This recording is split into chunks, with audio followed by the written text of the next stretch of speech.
Bienvenue à tous, voyons ensemble tout de suite les principaux titres de l'actualité. Bientôt la construction des marchés couverts dans la commune de Yopougon et dans la ville de Boaké. C'est ce qui ressort du Conseil des ministres tenu hier au palais présidentiel. Cette réunion dirigée par le chef de l'État Alassane Ouattara a également planché sur le renforcement des mesures en faveur des petites et moyennes entreprises et la passation des marchés publics. Le président de la République, Alassane Ouattara, premier ressortissant ivoirien enrôlé au registre national des personnes physiques. L'opération d'enrôlement du chef de l'État, Alassane Ouattara, s'est effectuée au palais présidentiel au terme du Conseil des ministres. Enfin, le Niger, sous le choc après l'attaque terroriste contre le poste militaire de Inates dans l'ouest du pays. Bonjour à tous et merci de nous rejoindre. Plusieurs sujets au centre du Conseil des ministres tenu hier au palais de la présidence en présence du chef de l'État Alassane Ouattara. A noté le renforcement des mesures en faveur des petites et moyennes entreprises, la construction des infrastructures, notamment un centre hospitalier universitaire dans la commune d'Abobo, des marchés couverts à Yopougon et à Boaké. Plus de détails dans ce reportage de Awa Touré. Le gouvernement veut améliorer les conditions d'exercice du commerce de détail et de demi-gros à travers la réalisation d'infrastructures stratégiques pour l'économie nationale. Le Conseil des ministres ce mercredi 11 décembre a ainsi décidé de la construction de 2 grands marchés et leurs abords à Yopougon et Boaké. C'est un projet qui comporte 2 composantes. La première composante est relative à l'aménagement de la zone marchande de Boaké, et qui d'ailleurs, dans cette composante, nous avons 5 volets. Le premier volet porte sur la construction d'un grand marché à Boaké, grand marché qui comprendra 5 îlots d'une superficie d'environ 8,7 hectares, pourra accueillir jusqu'à 8000 commerçants. La seconde composante de cette convention porte sur un marché de demi-gros et de détail à Yopougon, qui verra la construction du marché de demi-gros et de détail de Yopougon, et ce marché pourra accueillir environ 2750 détaillants sur son espace. Dans le cadre du plan national de développement sanitaire qui vise à améliorer les plateaux techniques et renforcer les capacités d'hospitalisation, la commune d'Abobo bientôt dotée d'un centre hospitalier universitaire. Le centre hospitalier universitaire d'Abobo sera doté d'une capacité de 600 lits avec un pôle de spécialité, notamment en matière de néphrologie, y compris la dialyse et la greffe rénale. Le gouvernement qui entend faire du secteur des petites et moyennes entreprises le moteur de la croissance économique a autorisé le renforcement des mesures en faveur des PME. Face aux difficultés que traversent les PME, liées pour l'essentiel à l'insuffisance des financements et à l'accès limité des PME au marché tant public que privé, le gouvernement a initié diverses actions pour redynamiser le tissu de ces entreprises. Ces mesures ont consisté globalement à améliorer les mécanismes de financement des PME, à leur octroyer des avantages fiscaux et à faciliter leur accès au marché public. Afin de consolider le secteur privé et apporter des réponses fortes à la problématique de l'autonomisation des jeunes, le Conseil a arrêté diverses autres mesures. Ainsi, le Conseil a instruit le ministre chargé des PME et l'ensemble des ministres concernés à l'effet de prendre les dispositions utiles pour l'élaboration d'un document de politique publique pour le développement de l'entrepreneuriat et une stratégie nationale d'encadrement du secteur informel. Le porte-parole du gouvernement, Sidi Tchemoko Touré, a par ailleurs annoncé la visite du président français Emmanuel Macron en Côte d'Ivoire du 20 au 22 décembre 2019. Le prochain Conseil des ministres est prévu pour se tenir le 18 décembre 2019 à Yamoussoukro. Juste après le Conseil des ministres hier, le président de la République, Alassane Ouattara, a procédé au renouvellement de sa carte nationale d'identité. Le chef de l'État, désormais enrôlé au registre national des personnes physiques. Cette opération d'enrôlement du président de la République s'est déroulée au palais présidentiel dans la commune du Plateau. Le lancement officiel du registre national des personnes physiques s'est déroulé hier à l'auditorium de la primature, cérémonie en présence du ministre d'État, ministre de la Défense, Ahmed Bakayoko, qui représentait le Premier ministre Amadou Gon Coulibaly. Le registre national des personnes physiques est une base centrale des données biométriques personnelles des Ivoiriens et des non-nationaux résidant ou de passage en Côte d'Ivoire. Les précisions de Herman Guivet. Un numéro unique pour tout faciliter. L'accès à l'état civil, les démarches administratives, les transactions financières et bancaires, les documents de transport, abonnements, contrats et autres. Un numéro unique, un NNI, un numéro national d'identification attribué par le registre RNPP à chaque personne qui y est enregistrée, délivrable en 3 occasions. À la naissance, lors d'opérations d'identification comme le renouvellement ou la demande d'un titre d'identité, lors de l'entrée sur le territoire aux différentes frontières terrestres, maritimes et aériennes. Le registre national des personnes physiques démarre par le renouvellement des cartes nationales d'identité venues à expiration depuis juin 2019 et devant venir dans les jours ou les semaines à venir à expiration. Ce sera là la première opération qui va être menée dans le cadre du registre national des personnes physiques. Dans les mois à venir, la seconde phase va démarrer, notamment autour du mois de juillet 2020, qui va consister à la couverture du territoire national au niveau donc du projet État civil, qui permettra à la Côte d'Ivoire de pouvoir enregistrer à 100% l'ensemble des faits d'état civil qui surviendront dans notre pays.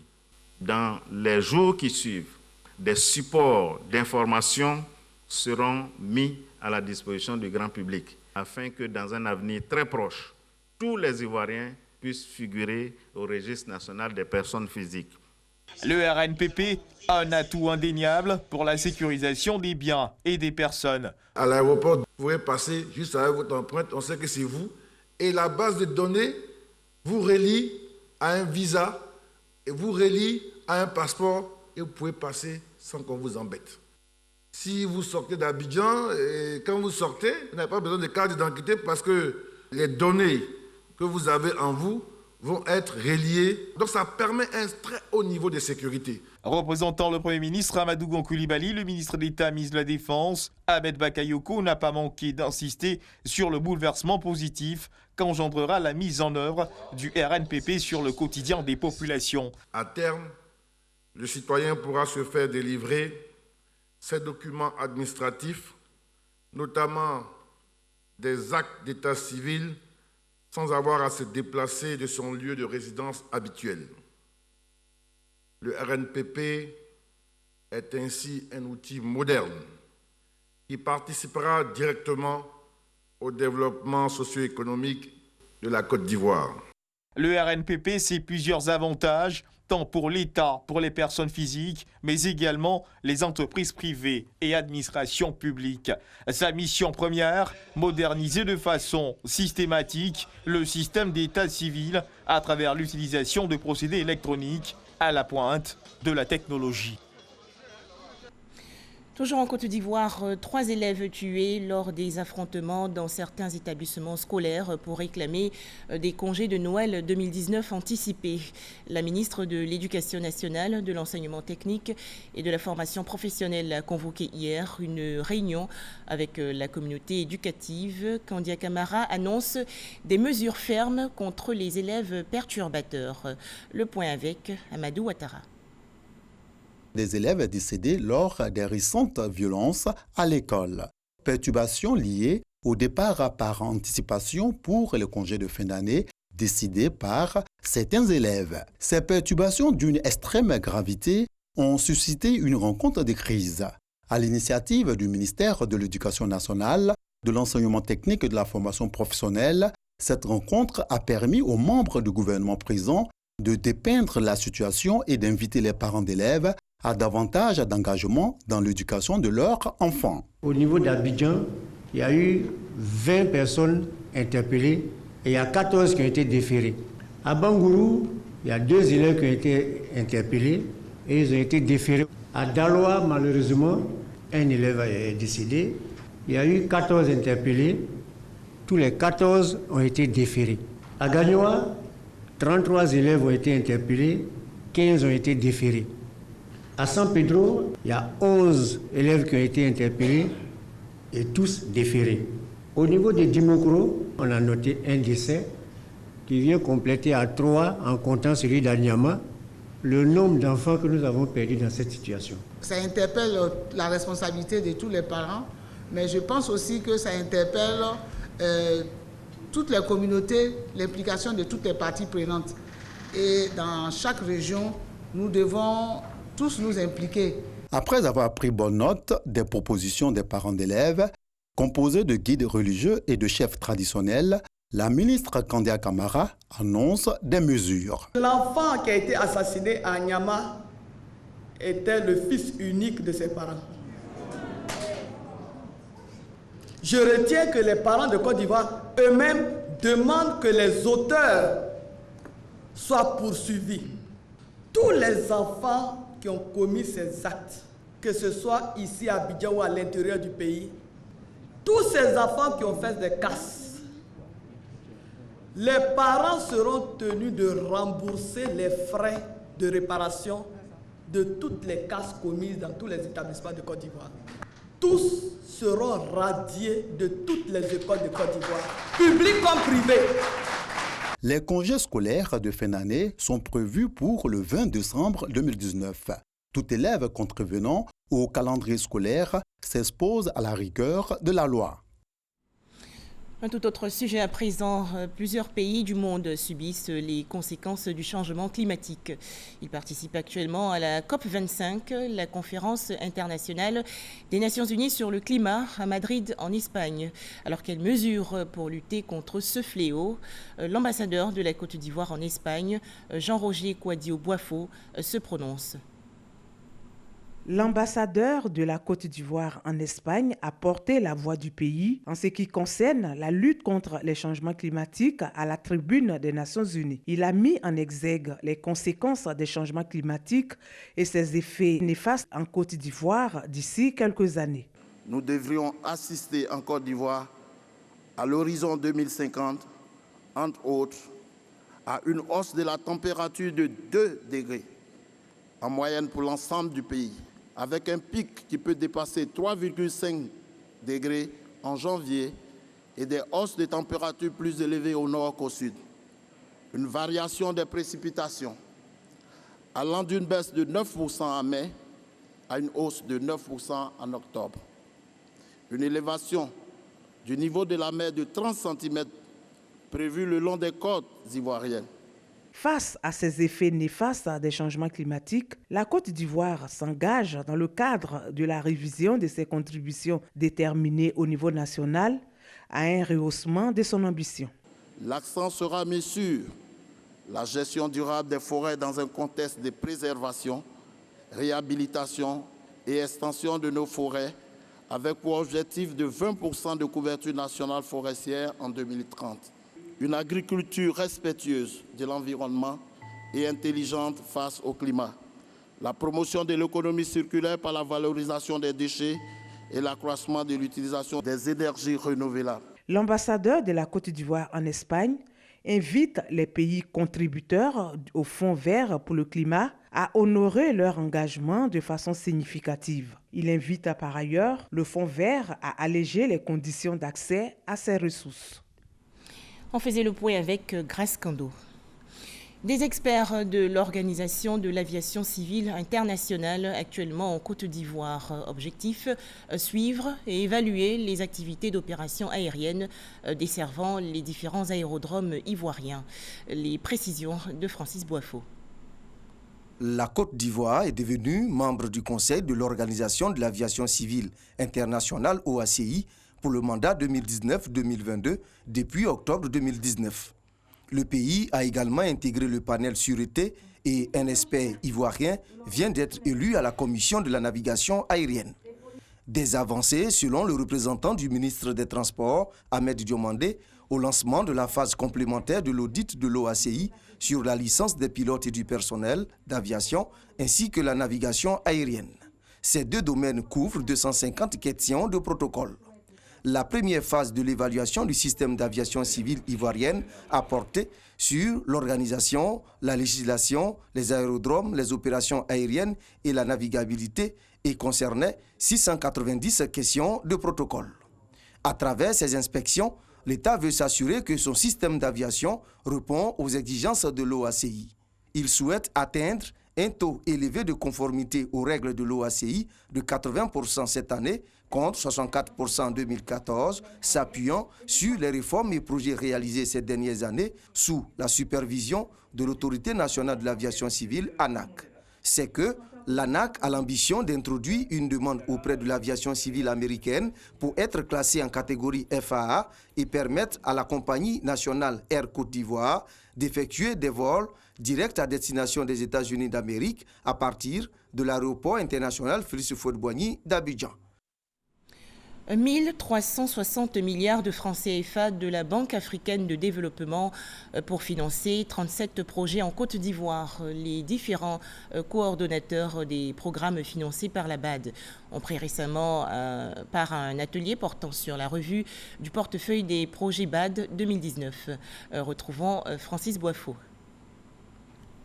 Pour l'année 2019, ce sont 37 projets et programmes financés par la Banque africaine de développement BAD en Côte d'Ivoire qui ont été enregistrés pour un portefeuille de 1360 milliards de francs CFA. Cependant, précisent les experts de la BAD et la délégation ivoirienne, les difficultés enregistrées n'ont pas permis d'atteindre un bon taux de décaissement des différents projets. Il s'agit du secteur de l'agriculture et du développement rural, que ce soit au niveau du secteur de l'énergie, des infrastructures et même des transports. Bien entendu, il ne faut pas perdre de vue aussi le volet social lié à la santé et à l'éducation. Donc c'est un portefeuille important. Il faut donc que l'ensemble des coordonnateurs de projets échangent et essaient d'identifier l'ensemble des difficultés. Un agenda a été établi à la fin de cette rencontre. Objectif, améliorer et accélérer la performance du portefeuille des projets et programmes financés par la BAD en Côte d'Ivoire. Des précisions de Francis Boifo et Jean-Jacques Kwame-Ala. Une conférence de presse pour mettre fin aux abattages clandestins dans le district d'Abidjan. Les responsables de la filière bétail-viande ont exprimé il y a quelques jours leur mécontentement devant ce fléau qui ne cesse de s'étendre dans les communes d'Abobo et de Yopougon. Nous Sangaré et Clément Boko. Désormais, aucun désordre ne sera toléré dans la filière bétail-viande. La Confédération des fédérations nationales de la filière bétail et viande d'Afrique de l'Ouest, la Fédération nationale des coopératives de la filière bétail-viande de Côte d'Ivoire et la Fédération nationale des acteurs de commerce de Côte d'Ivoire s'insurgent contre l'abattage clandestin des bovins auquel s'adonnent certains bouchers chevillards dans les abattoirs d'Abobo et de Yopougon, pourtant fermés depuis 5 mois pour rénovation. Une attitude qui jette le discrédit sur la filière. Les animaux qui sont venus tuer, il n'y a pas un vétérinaire qui est venu là-bas pour certifier ça, pour dire que la qualité est bien. Ça, là, ça peut tuer la population. Nous, on ne va pas cochonner des trucs comme ça. Et toutes les actions qui vont amener, nous ne sommes pas concernés. Nous ne saurions accepter que des individus viennent nous perturber. Nous appelons l'ensemble des acteurs à la vigilance et à la patience, car l'État prête une oreille attentive à toute notre préoccupation. Fidèles à notre volonté de soutenir les acteurs de la filière, nous demandons tous la modération. Dans la nuit du lundi 25 au mardi 26 novembre, des carcasses de bœuf ont été saisies aux environs de 4 heures du matin par les services vétérinaires de l'abattoir du district d'Abidjan. Ces carcasses qui n'ont fait l'objet d'aucun contrôle vétérinaire avant d'être abattues, étaient prêtes à être écoulées sur le marché de la consommation. Dans l'actualité nationale également, le bilan à mi-parcours de la Convention de la société civile, la CSCI. C'était lors d'une assemblée générale ordinaire. La Convention de la société civile de Côte d'Ivoire dresse son bilan à mi-parcours pour la période de février à novembre de cette année. La mise en place de la nouvelle équipe a permis plusieurs réalisations. C'est au cours de son assemblée générale ordinaire que les précisions ont été faites. Conformément à notre plan stratégique, nous avons mis les organes en place, nous avons cherché à les consolider. Nous pensons qu'aujourd'hui c'est un acquis. Deuxièmement, on nous a demandé de renforcer nos rapports, nos liens avec nos partenaires techniques et financiers, aussi bien au plan national qu'au plan international. Troisième acquis, nous sommes en train de travailler à notre indépendance pour faire en sorte que la CSI occupe toujours son rôle de leader, n'est-ce pas, dans ce travail de la société civile avec l'État. Par ailleurs, la Convention de la société civile a en perspective des actions en vue de contribuer à des élections apaisées en 2020. Nous travaillons à nous investir aussi bien dans le monitoring que dans l'observation à long terme des élections. Nous allons bientôt aller vers tous ceux qui peuvent contribuer à apporter la paix. Des partenaires, notamment les représentants des ambassades de France, d'Espagne, étaient présents à cette assemblée générale ordinaire. La première depuis la présente mandature de la Convention de la société civile de Côte d'Ivoire. On faisait le point avec Abou Sanogo. Ces hommes exercent dans différents secteurs d'activité, mais ils ont un point commun. Ils appartiennent au réseau des hommes engagés pour l'égalité du genre en Côte d'Ivoire. Le récit a lancé il y a quelques jours ses activités dans la commune de Cocody. Pacom Didi et Franck Quadio. Ils sont 30 hommes de divers secteurs d'activité. Ce sont des sociologues, des financiers. Certains sont issus de l'armée, il y a aussi des enseignants et des communicateurs. Ils décident de s'engager pour la promotion de l'égalité du genre et des valeurs de la parité homme-femme en Côte d'Ivoire, en Afrique et dans le monde. Réunis au sein du RECSI, réseau des hommes engagés pour l'égalité du genre en Côte d'Ivoire, ils entendent porter partout leur message. C'est un tournant décisif de la lutte contre toutes les formes de discrimination en Côte d'Ivoire. Oui, les hommes, ayant pris conscience des inégalités économiques, politiques, sociales, environnementales entre les filles et les garçons, les femmes et les hommes, ont décidé, à travers la masculinité positive, de s'engager. S'engager pour que nous puissions avoir un monde 50-50. Lancé en juillet 2019, le RECSI bénéficie du soutien du professeur Bakayoko Liramata, ministre de la Femme, de la Famille et de l'Enfant, mais aussi de l'ambassade du Canada en Côte d'Ivoire. J'ai toujours pensé que si nous devons réussir ce combat, nous devons le faire avec les hommes. Et nous les avons formés au cours d'ingénierie du genre. Aujourd'hui, ils savent ce que c'est que le genre et ils s'engagent. Quelle fierté, quelle joie. Par des actions de sensibilisation auprès de la société civile et des acteurs intervenant dans la promotion du genre en Côte d'Ivoire, le RECSI veut parvenir à une parité 50-50 entre hommes et femmes en Côte d'Ivoire et partout en Afrique. Le réseau, par conséquent, ambitionne s'implanter dans d'autres pays de la sous-région. Autre actualité, la gendarmerie nationale a réalisé récemment un coup de filet dans 2 villes du sud du pays, notamment Abidjan et Soubré. 4 jeunes cyberdélinquants ont été mis aux arrêts. Ils ont par ruse accédé à un système informatique et retiré un montant de 50 millions de francs CFA au préjudice de la loterie nationale de Côte d'Ivoire. Abou Sanogo. Ils ont, par une ruse très habile, accédé à un système informatique suivi de retrait d'un montant de 50 800 060 francs au préjudice de la LONASI, la Loterie nationale de Côte d'Ivoire. Ils se sont notamment, par leur technique, appropriés des portefeuilles électroniques appelés vouchers, à partir desquels ils parient au sport cash. Se détournant de la procédure légale, ils font des retraits frauduleux à partir de leur compte. Ils s'octroient de ce fait frauduleusement de jour en jour d'importantes sommes d'argent. Saisie, la section de recherche de la gendarmerie nationale diligente une enquête qui parvient rapidement à localiser 3 présumés cyberdélinquants dans la ville de Soubré, où ils seront appréhendés dans une gare routière. Peu de temps après, leur 4e complice est cueilli à Abidjan. Nous avons piraté les comptes de la LONASI que nous avons volés. Cette bande de présumés cyberdélinquants répondra de ses actes devant les juridictions compétentes. Religion, les organisateurs du Hajj 2019 se sont réunis les 9 et 10 décembre dernier dans la commune du Plateau. Objectif, dresser un bilan du récent pèlerinage à la Mecque, 5e pilier de l'islam. Pargassoro connaît. Bilan des points critiques de la réforme de l'organisation en Côte d'Ivoire du Hajj 2019. Analyse des points critiques de la gestion opérationnelle en Arabie Saoudite. Bilan de l'accompagnement de l'organisation privée par le commissariat du Hajj. Regards et recommandations du consulat de Côte d'Ivoire à Jeddah sur les opérations du Hajj en Terre Sainte.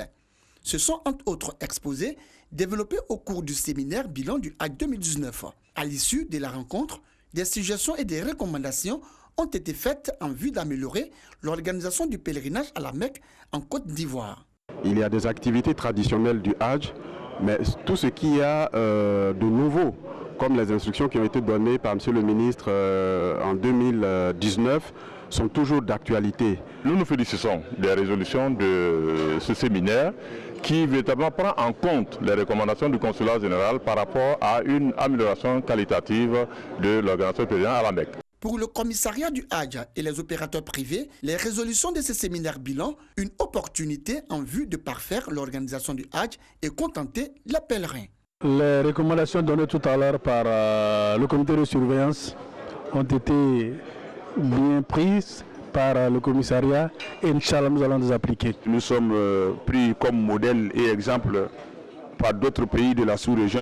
Nous pensons qu'il est plus qu'impérieux pour nous de nous approprier ces recommandations et résolutions que nous nous sommes volontairement données. Le représentant du ministre de l'Administration du Territoire et de la Décentralisation a encouragé et félicité tous les acteurs impliqués dans l'organisation du 5e pilier de l'islam avant de les inviter à améliorer leurs prestations.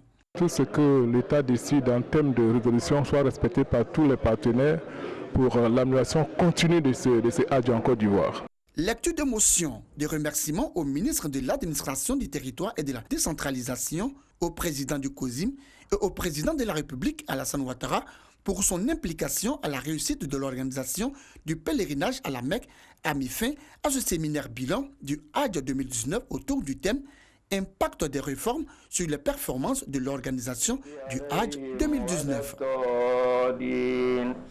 Et pour terminer, l'actualité nationale, un petit tour en Pays d'An, dans la région ouest. La 3e édition du Tongpi Nidalé Festival se tient du 8 au 14 décembre prochain autour du thème Culture et paix. Cet événement veut promouvoir le riche patrimoine culturel du Tongpi. Quelles sont alors les attractions de ce festival? Eve Boué. Centre culturel audiovisuel. Les jeunes participent au Forum de la jeunesse de la 3e édition du Festival des arts et de la culture dans le Tongpi Nidalé qui a débuté depuis le 8 décembre. Ils sont entretenus sur les thèmes de la culture dans la paix et le travail. Il était question pour les jeunes de la région du Tongpi de venir participer au Festival Nidalé pour qu'ensemble nous puissions voir comment nous pouvons valoriser la culture dans. Contribuer à la valorisation et au rayonnement de la culture et de l'identité dans, c'est l'objectif général du festival Tongpi Nidalé, une initiative du Conseil régional du Tongpi. L'édition 2019 innove en ce sens qu'elle est thématique. La 3e édition a choisi pour thème la culture et la paix et nous allons faire en sorte que tout ce qui se passera s'inscrive dans ce cadre-là. Le petit plus, ça sera le jour de l'apothéose que nous appelons le Nidayikpi. Nous allons mettre en scène une fresque pour illustrer la guerre et la paix. La danse des guerriers va se produire et la danse des masques pour mettre la paix aura également lieu à cette période-là. Ça sera le samedi. En attendant ce grand jour où d'illustres hôtes sont annoncés, les nombreux festivaliers d'ici et d'ailleurs sont invités à découvrir ou redécouvrir le riche patrimoine culturel, artistique, économique et touristique du peuple d'An à travers jeux et sports patrimoniaux, colloques, forums économiques, arts vivants et visuels, attraits touristiques et spécificités d'An. le peuple acquier et le Royaume du Maroc sont les invités nationaux et internationaux pour cette édition. Enfin, Conseil national de sécurité aujourd'hui à Niamey, la capitale du Niger. La raison, l'armée nigérienne a subi récemment ses plus lourdes pertes lors de l'attaque du camp de Inates dans la région ouest du pays. Bilan 71 morts. Le sommet entre la France et les pays du Sahel, prévu le 16 décembre prochain, a été reporté début 2020. Et c'est la fin de ce journal. Merci de nous avoir suivis.